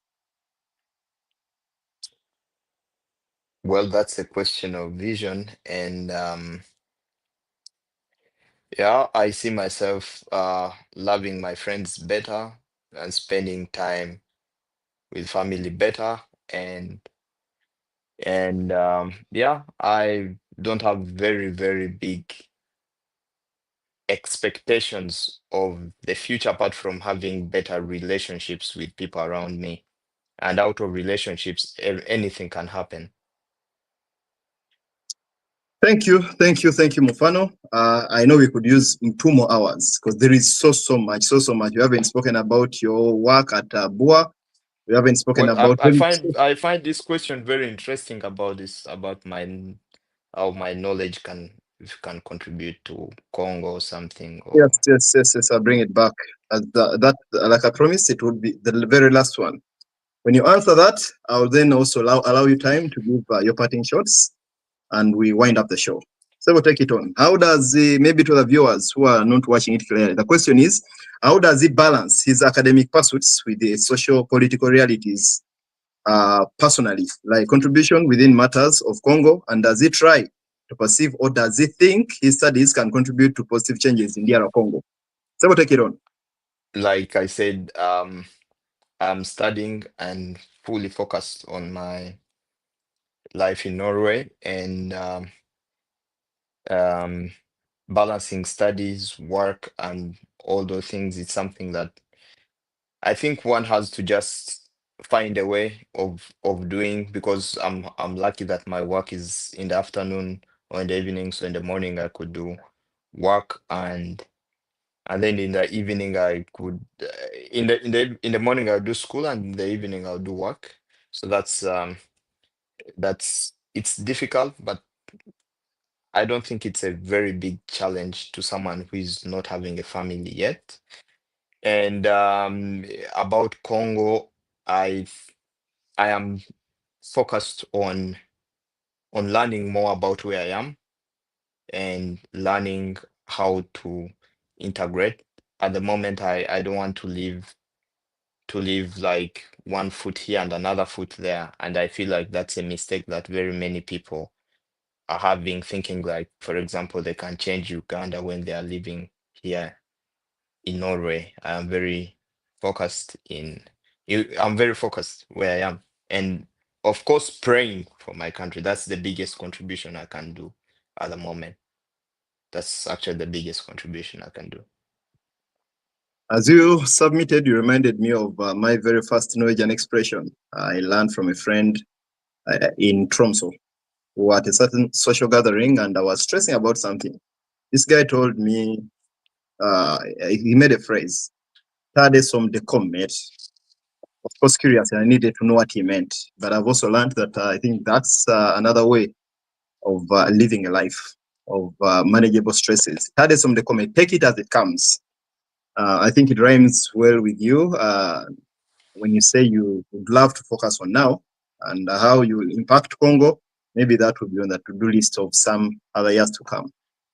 Mufano, I'm glad you took off time to come and interact with us. Definitely, there is so much. We'd love to interact with you.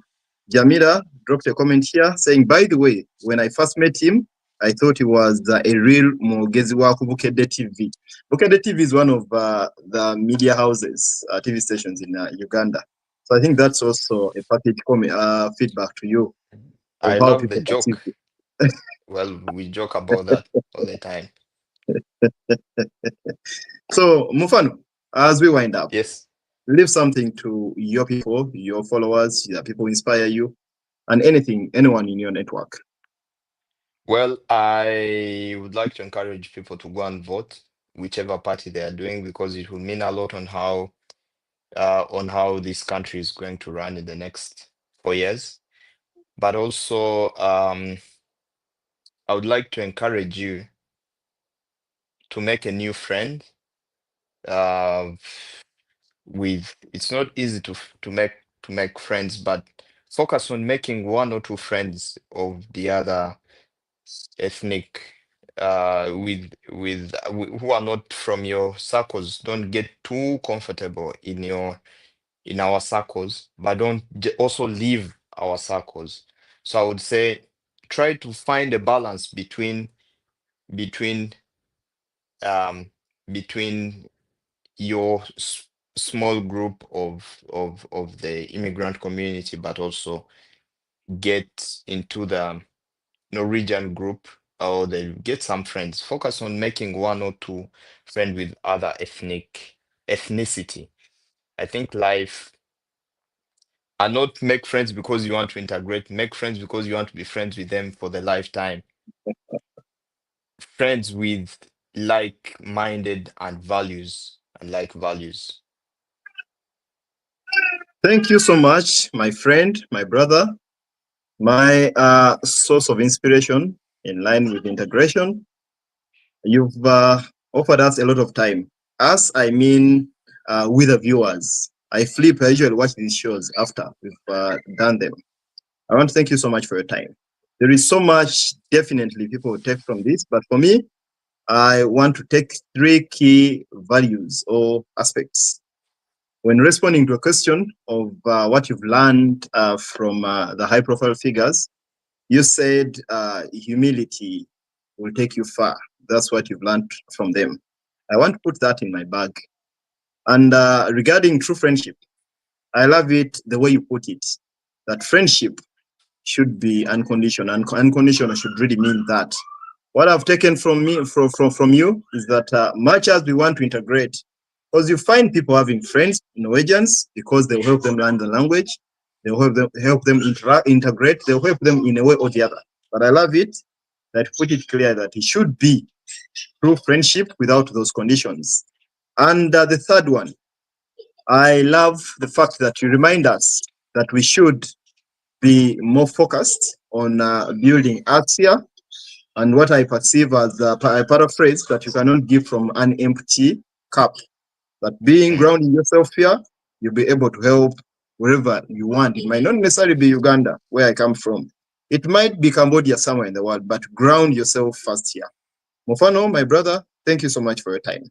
Our viewers. And I would like to challenge you, Mugisha. Yes, please. Learn please. how to ski. I take up the challenge, and it will be on my to-do list this coming winter. And that's why I said you inspire me a lot. Teach you. Yes. That's why I said you inspire me a lot, because I haven't learned skiing, and I also love your how secure you are in yourself. I saw you in one video saying, I don't know how to swim, but I'll learn. So I think this comes from a secure place. I mean, joke about your weaknesses, and that is also part of the inspiration.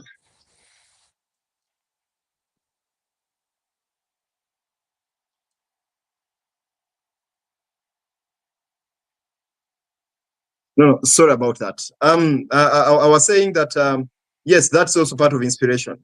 I want to thank my Euroforum team, Mkulu Katsiri Fred, Georgia, Narumo Irene in Uganda, Nantongo Esther in Uganda, Janatia Hanagola in Uganda, Samantha Elf in Finland, Jorin Nassali in Sweden, Smoggy John Remy in Denmark.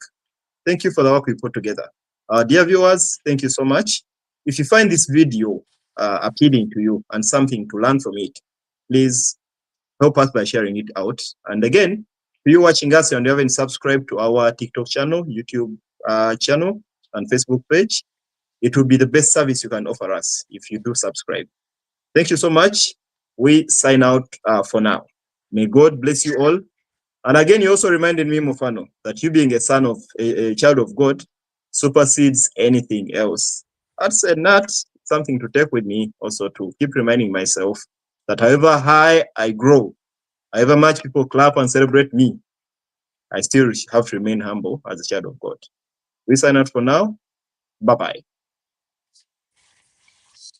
Bye-bye. Welcome to Euroforum UG, where we address Ugandans from Europe, USA, Asia, Africa, Australia, and all over the globe. We share experiences, opinions, and expertise on current affairs, educative lifestyle, religion, and family matters. Follow, subscribe, and like our social media platforms: Facebook, YouTube, Instagram, and TikTok at Euroforum UG. You can also join our live shows every weekend on our social media platforms. For more information, visit our social media platforms or email us at euroforumug@gmail.com or WhatsApp us on +4740 574040. Euroforum UG, communicating with peers.